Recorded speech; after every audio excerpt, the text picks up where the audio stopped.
ছি ছি ছি ছি ছি, এই কলঙ্কের কথা আমি কিভাবে বলি আপনাদের? উনি আমার সাথে নোংরামি করার পর উনি আমাকে ভয় দেখালেন। উনি আমাকে বললেন যে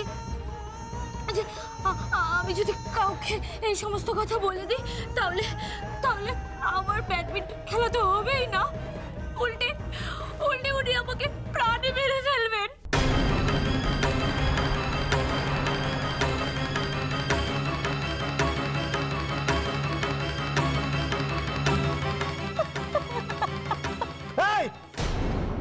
ও কাল রাতে হঠাৎ করে আমার হোটেলের রুমে এসে আমার সাথে দেখা করে, বলছিল যে ও ব্যাডমিন্টন খেলতে চায়।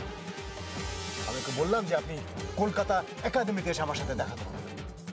আরে ওই তো নাছরবান্দার মতো আমার ঘর থেকে বেরোচ্ছিল না।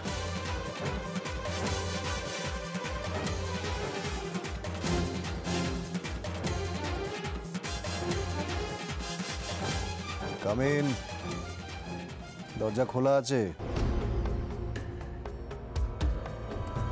স্যার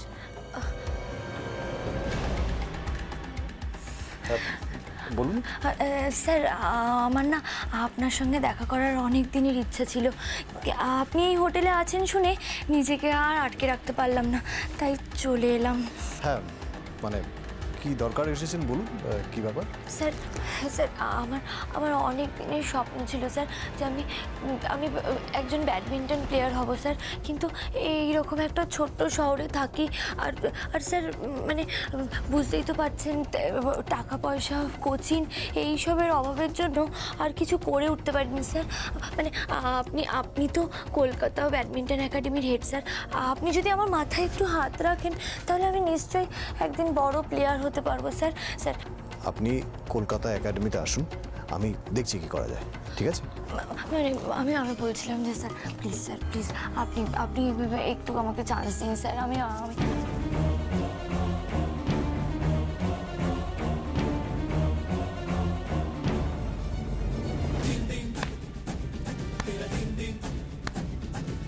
বাহ মিস্টার আর্য ব্যানার্জি, বাহ। লোকে তো খুব একটা ভুল বলে না দেখছি।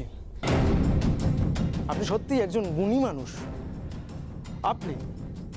আপনি শুধুমাত্র এই মেয়েটার জীবনটাই নষ্ট করেননি, উল্টো দিকে নিজেকে বাঁচানোর একটা জবরদস্ত গল্প ভেবে রেখেছেন।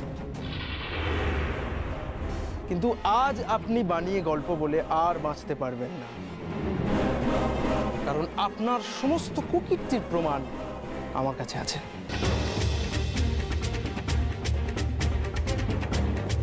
প্রমাণ আছে? কি প্রমাণ? কি প্রমাণ আছে আপনার কাছে? এই যে এই ছবিগুলো।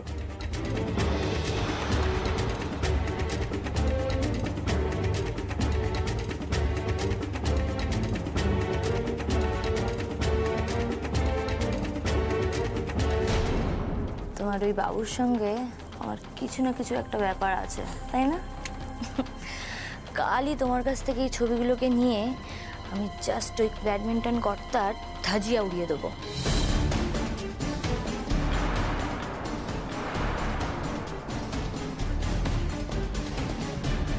কি ব্যাডমিন্টন কর্তা? কার কথা বলছো ওরা? আচ্ছা তুমি আমাকে একটা কথা বলো তো, আমি তো তোমার একটা কথাতেই রাজি হয়ে গেলাম এই কাজটা করতে, কিন্তু তুমি আমাকে তোমার এই সিক্রেট বলছো না কেন? মানে ওই ব্যাডমিন্টন কর্তা ওকে ফাঁসাতে চাইছে কারা বলো? তুই কি ঘোড়া ডিঙিয়ে ঘাস খেতে চাইছিস? আমি তো শুধুমাত্র নামটা জিজ্ঞাসা করতে চাইছি।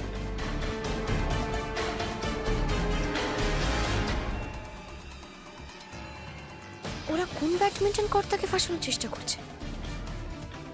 আজও তো কোনো একটা অ্যাক্সিডেন্টের জন্য সকালের ম্যাচটা বাতিল হয়ে গেল, তার পিছনে এদের কোনো হাত নেই তো?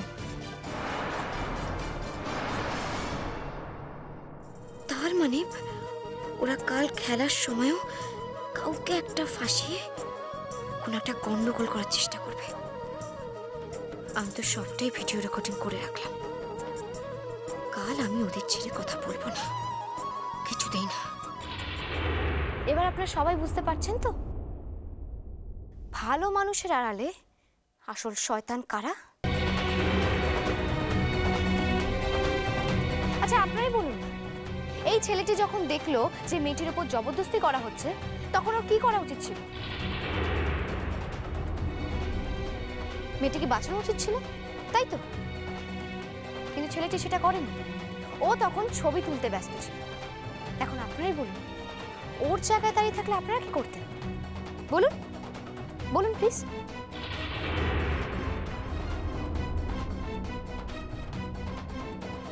আপনি বাঁচলে বাপের নাম। হাওয়া মোটেও ভালো ঠেকছে না, এক্ষুনি এখান থেকে কেটে পড়তে হবে। তুমি ধরা পড়ে গেছো। এখন বলো তুমি কার নির্দেশে কাজটা করেছো? কার নির্দেশে বলো।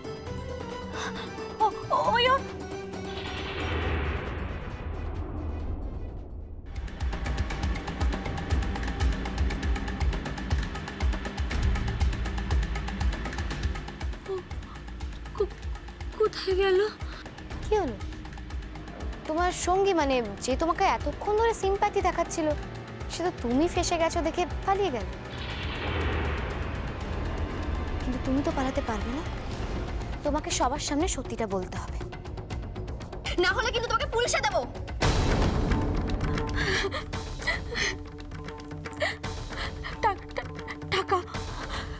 টাকার জন্য আমার কোনো খারাপ উদ্দেশ্য ছিল না।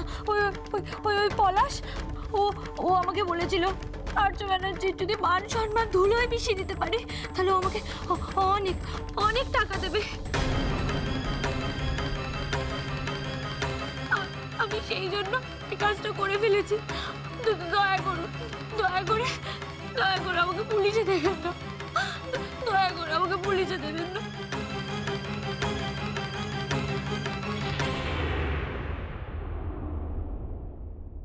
স্যার, আপনি তো সবটাই শুনলেন। এবার আপনারাই ঠিক করুন যে ওকে পুলিশে দেবেন কি দেবেন না। শাস্তি শুধু ওর নয়, শাস্তি আমাদেরও প্রাপ্য। আমরাই ওর দেখানো ছবি দেখে আর্য স্যারকে ভুল বুঝতে যাচ্ছিলাম। We are very sorry sir, we are very sorry. Please আমাদের ক্ষমা করে দিন। সিকিউরিটি মেয়েটিকে নিয়ে যাও।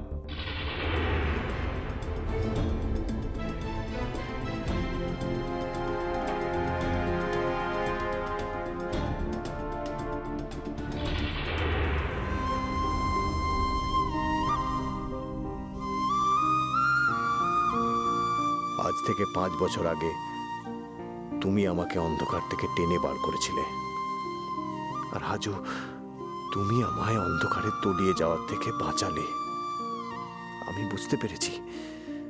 বুঝতে পেরেছি তোমার আমার সম্পর্ক এক চুলো বদলায়নি দিয়া। শুধু এক পাহাড় অভিমানের নিচে তোমার আমাকে বলতে চাওয়া কথাগুলো চাপা পড়ে গেছে। আমি ওই অভিমানের পাহাড়টা ডিঙিয়ে ঠিক তোমার কাছে পৌঁছবো। এরকম একটা অপ্রীতিকর ঘটনার জন্য আমরা আপনাদের সবার কাছে এবং আর্য স্যারের কাছে ক্ষমা চেয়ে নিয়ে খেলা আবার শুরু করছি। চলো ময়ঙ্ক, এখানে থেকে আর কোনো লাভ নেই।